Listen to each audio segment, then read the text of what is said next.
Malala Yousafzai was born on July 12, 1997 to a Pashtun family in the Swat District of Pakistan, Mingora, Khyber Pakhtunkhwa. She is Ziauddin Yousafzai and Pekai Yousafzai's daughter, and she has two younger siblings, Khushal and Atal. Malala was said to be born at home with neighbors' help because the family didn't have enough money to go to the hospital. She was named after Malalai of Maiwand, a famous Pashtun heroine and poet from southern Afghanistan. Malala means grief-stricken. Malala was mostly educated by her father, Ziauddin, who is a poet, educator, and an educational activist. Ziauddin runs a chain of private schools known as the Khushal Public School, where Malala had her elementary education. Malala's first ambition was to become a doctor, but her father advised her to consider a career path in politics. He noticed the youth's inclination for leadership and encouraged her to talk about politics late into the night, long after her siblings had been sent to bed. Malala had her first speech at a local Peshawar press in September 2008, where her father took her to. The young leader gave a speech titled, "How Dare the Taliban to Take Away My Basic Right to Education?" Major television channel and national newspapers covered the discourse across the country. The young activist, who has Muhammad Ali Jinnah and Prime Minister Benazir Bhutto as her role models, began an Open Minds Pakistan youth program at the Institute for War and Peace, reporting as a trainee and then became a peer educator. The program worked with schools in the region to help young people engage in constructive discussions on socio-political issues through the tools of public debate, journalism, and dialogue. In 2007, the Taliban invaded Swat Valley, once a holiday destination. Led by Maulana Fazlullah, the Taliban began to impose strict Islamic law, destroy or shut down schools for girls, ban women from any active role in society, and commit suicide bombings. In late 2008, the Taliban proclaimed they could close all girls' schools in Mingora on July 15, 2009. A BBC Urdu correspondent named Amar Ahmed Khan and his team reached out to Malala's father in search of someone who might blog anonymously about what it was like to live under the Taliban's rule. Afraid for their lives, no student was willing to take the risk as it was considered too dangerous by their families.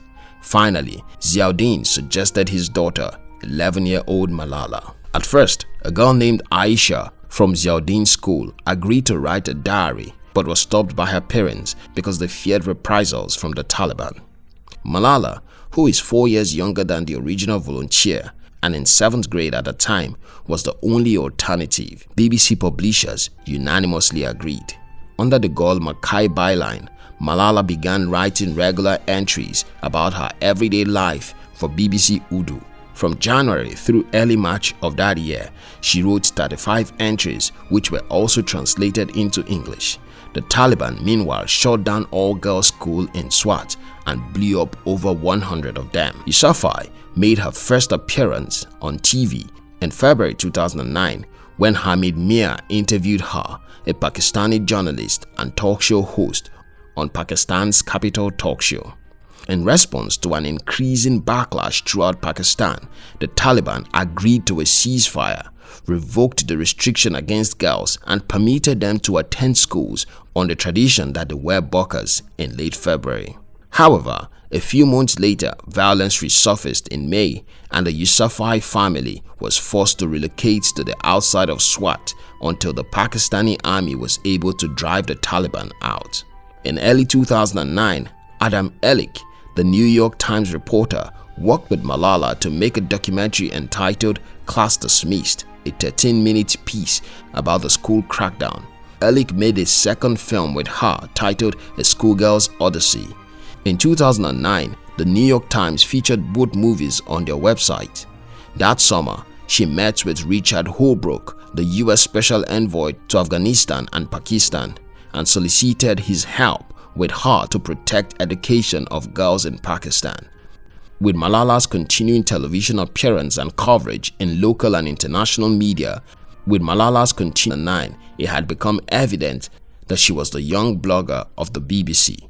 She started getting widespread recognition for her advocacy after she became recognized. The activist was named for the International Children's Peace Prize in October 2011 by human rights activist Desmond Tutu. She was given the first National Youth Peace Prize for Pakistan, later renamed the National Malala Peace Prize, in December of that year. However, her activism resulted in reprisals. On October 9, 2012, Malala was shot in the head by a Taliban gunman when she was en route home from school after exams. The young activist was seated with her friend on a bus heading home from school when two members of the Taliban stopped them. A young bearded Talib asked for Malala by name, threatening to kill the girls if they don't identify her. Her friends shot a look at Malala, giving her away, and immediately the young Talib fired 3 shots at her.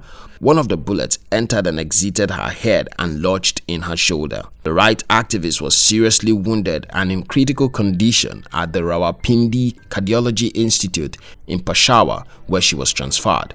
Eventually, her condition got better enough for her to be admitted to an intensive care unit 4 days later at Queen Elizabeth Hospital in Birmingham, England.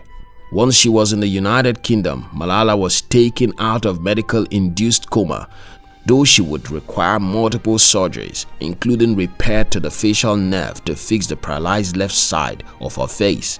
She had suffered no significant brain damage. Fazlullah and the Taliban took responsibility for the attempt on Malala's life and threatened to make her a target again if she survived the ordeal. The event gave rise to demonstrations and her cause was picked up around the world, including United Nations Global Education Special Envoy Gordon Brown, who launched a petition calling for all children around the world to return to school by 2015. The petition culminated in the passage of Pakistan's first bill on the right to educate. Pakistani President Asif Ali Zardari revealed in December 2012 the establishment of a $10 million fund in memory of Malala.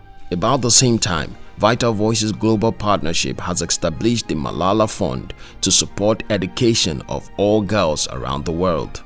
Following weeks of treatment and therapy, Malala had recuperated enough to return to her studies and activism in March 2013 during Birmingham. On July 12, 2013, Malala made a public appearance on her 16th birthday for the first time since being shot and addressed a 500-strong audience at the United Nations in New York City. In 2013, the Education for All activist received the United Nations Human Rights Awards, awarded every 5 years alongside her other prizes. That same year, she was named one of the Time magazine's most influential people and starred on one of the 7 covers released for that year. Malala co-authored an international bestseller with Christina Lamb, foreign correspondent for the Sunday Times. I Am Malala, the girl who stood up for education and was shot by the Taliban, 2013. She also wrote Malala's Magic Pencil in 2017, a picture book which was based on her childhood. In 2012, she was the winner of Pakistan's first National Youth Peace Prize and the Sakharov Prize in 2013. Times Magazine 2013, 2014 and 2015 covers identified her as one of the most successful persons worldwide. In 2014, Malala flew to Jordan to visit Syrian refugees, to meet young women students in Kenya, and eventually to northern Nigeria for her 17th birthday using Malala Fund support. In Nigeria, she advocated for the abducted girls who were kidnapped by Boko Haram earlier that year, a terrorist group that, like the Taliban, is trying to stop girls from going to school. That same year, Malala became the youngest person to receive the Liberty Medal, presented by Philadelphia's National Constitution Center to public figures who advocate for the rights of people around the world. Nominated for the 2013 Nobel Peace Prize by slipping through that year, she won the prize in October 2014 along with the Indian child rights activist Kailash Satyarthi, becoming the youngest Nobel laureate at age 17. After winning the Nobel Peace Prize, Yousafzai continued to attend school in England while using her enhanced public profile to bring attention to human rights issues around the world. In July 2015, with support from the Malala Fund, she opened a girls' school in Lebanon for refugees from the Syrian civil war. She discussed her work with refugees as well as her displacement in We Are Displaced 2019. Her life was examined in the Oscar shortlisted documentary He Named Me Malala 2015 before and after the attack she had endured. The title referenced the fact that the activist was named in the 1880 Battle of Maiwand for the Afghan heroine Malalai, or Malala, who allegedly led her people to victory over the British. In 2017, she was awarded honorary Canadian citizen and became the youngest person to address the House of Commons of Canada.